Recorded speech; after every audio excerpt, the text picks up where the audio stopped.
Hello दोस्तों, mysterious world Hindi में एक बार फिर से आप सभी का हार्दिक स्वागत है। ये कहानी है अनुज नाम के एक 12 साल के बच्चे की, जो कि अपने माता पिता के साथ उत्तराखंड के एक गांव में अपने नाना नानी से मिलने जाता है। लेकिन कुछ अर्जेंट काम के चलते उसके माता पिता को वहां से शहर लौटना था। सो अनुज के माता पिता उसे उसके नाना नानी के पास ही छोड़कर शहर को लौट गए और अनुज वहीं गांव में नाना नानी के साथ रहने लगा। एक रोज शाम के समय अनुज घर से कुछ दूर जंगल की ओर जाने वाली सड़क के किनारे खेल रहा था। शाम बस होने ही वाली थी और घाटी की खामोशी को ठंडी हवाओं के झोंके अचानक चीरने लगे थे। अनुज अपने घर वापस जाने की बस सोच ही रहा था कि तभी उसके पीछे की झाड़ियों में कोई हलचल सुनाई दी, जिसने अनुज का ध्यान उस तरफ खींचा। और धीरे धीरे वो हलचल एक बेहद डरावनी और दिमाग को सुन कर देने वाली आवाज में बदल गई।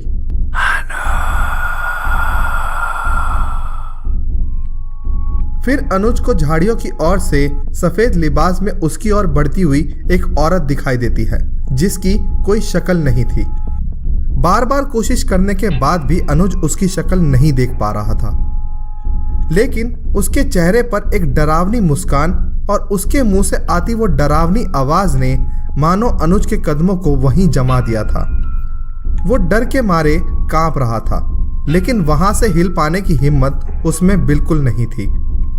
फिर वो डरावनी औरत वापस मुड़ी और धीरे धीरे वापस अंधेरे और झाड़ियों की ओट में कहीं गायब सी हो गई। अनुज थर थर कांपता सा वहीं खड़ा सब देखता रहा, और जैसे ही उसने थोड़ा होश संभाला वह तेजी से वापस घर की ओर भागा। बहुत देर तक अनुज को अपनी आंखों पर और इस घटना पर विश्वास नहीं हुआ, लेकिन डर के मारे उसकी हालत खराब थी। रास्ते में चलते चलते अनुज इसी सोच में डूबा हुआ था कि जो उसके साथ अभी हुआ या जो अभी उसने देखा उसे कैसे शब्दों में बयां करे। घर पहुंचकर इस घटना को अनुज ने विस्तार से अपने नाना नानी को बताने की कोशिश करी, लेकिन अनुज के मुंह से यह बात सुनकर उसके नाना नानी हैरान होने की बजाय रोने लगे। अनुज अपने नाना नानी के रोने का कारण कुछ समझ नहीं पा रहा था। कुछ देर बाद अनुज की नानी ने अनुज को खाना खिलाया और वहीं उसके नाना बिना बताए घर से बाहर कहीं चले गए। उन लोगों के रोने और नाना के यूं अचानक घर से चले जाने के बारे में अनुज के बार बार पूछने पर भी उसकी नानी ने उसे कुछ नहीं बताया। कुछ देर बाद उसके नाना घर वापस लौट आए और घर आते ही अनुज को फिर गले से लगाकर रोने लगे। इस बार उन्होंने अनुज को बताया कि आज जंगल में जिस औरत को उसने देखा था, दरअसल वो एक छलावा है। छलावा यानी वो प्रेत आत्मा जो छल से अपना रूप बदलकर शिकार करती है। उसने गांव के कई लोगों को अभी तक अपना शिकार बनाया है और इस बार उसने तुमको अपने शिकार के रूप में चुना है। वो आत्मा जिसे भी अपना शिकार बनाती है उसे पहले वो ठीक इसी तरह दिखाई देती है और कुछ दिन बाद या तो वो इंसान गायब हो जाता है या फिर उसकी मौत हो जाती है। कहते हैं कि वो आत्मा अपने शिकार को किसी न किसी बहाने जंगल में बुलाती है और फिर उस इंसान के साथ क्या होता है ये किसी को नहीं मालूम। आज तक जिसे भी वो छलावा नजर आया है उसे बचाया नहीं जा सका है और इस बार अनुज उसका अगला शिकार होने वाला है। इतना कहकर अनुज के नाना फिर से फूट फूट कर रोने लगे। कुछ देर बाद खुद को संभालकर उन्होंने अनुज का साहस बढ़ाते हुए अनुज को ये कहा, लेकिन बेटा तुम्हें घबराने की बिल्कुल जरूरत नहीं है, क्योंकि मैं पास ही के एक तांत्रिक से ये लोबान लेकर आया हूँ। ये तुम्हारी हर तरह के बुरे साए से रक्षा करेगा और मैंने तुम्हारे मम्मी पापा को भी कॉल कर दिया है, वो कल आकर तुम्हें वापस ले जाएंगे। इतना कहकर अनुज के नाना ने उसके कमरे के एक कोने में उस लोबान को जला दिया और अनुज को कहा कि अब कमरा बंद होने के बाद चाहे कुछ भी हो जाए, तुम अपने कमरे का दरवाजा बिल्कुल भी मत खोलना। ये कहकर नाना ने दरवाजे को बंद कर दिया। अनुज अकेला उस अंधेरे कमरे में एक कोने में बैठा रोता रहा। उसे कुछ समझ नहीं आ रहा था कि आखिर उसके साथ क्या हो रहा है।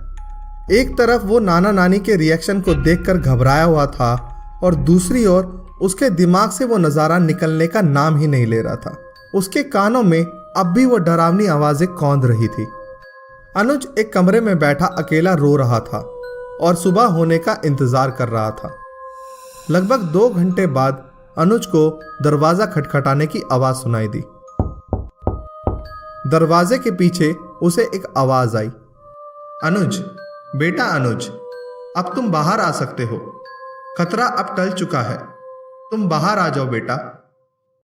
अनुज आवाज को ध्यान से सुनने के लिए दरवाजे के पास जाता है, लेकिन फिर उसे नाना जी की बात याद आती है।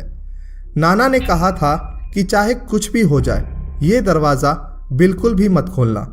तभी अनुज को कमरे में एक गंदी बू का एहसास होता है और अनुज जब पीछे मुड़कर देखता है तो वो बदबू उस लोभान से आ रही थी जिसमें से अभी तक खुशबू आ रही थी। ये देखकर अनुज बेहद घबरा जाता है और तभी एक बार फिर से उसे दरवाजे के पीछे से वही डरावनी आवाज सुनाई देती है, जिसे सुनते ही अनुज के रोंगटे खड़े हो जाते हैं।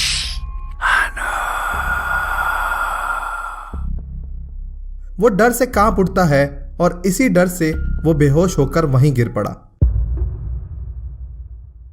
अगली सुबह उसके माता पिता उसे वहां से ले जाते हैं। अनुज के जाने के बाद उसके नाना नानी चैन की सांस लेते हैं। उन्हें ऐसा लग रहा था मानो वो लोग अनुज को मौत के मुंह से बाहर निकाल लाए हों।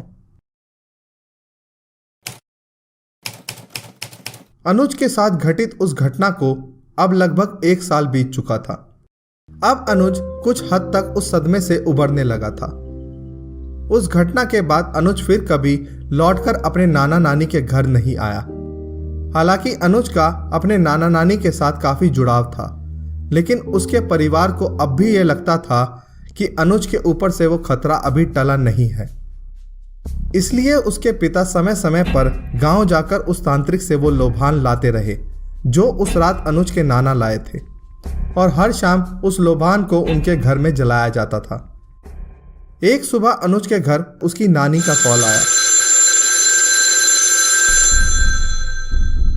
उन्होंने फोन पर बताया कि बेटा, तुम्हारे नाना जी की तबीयत बहुत खराब है और तुम जल्द से जल्द यहां वापस आ जाओ।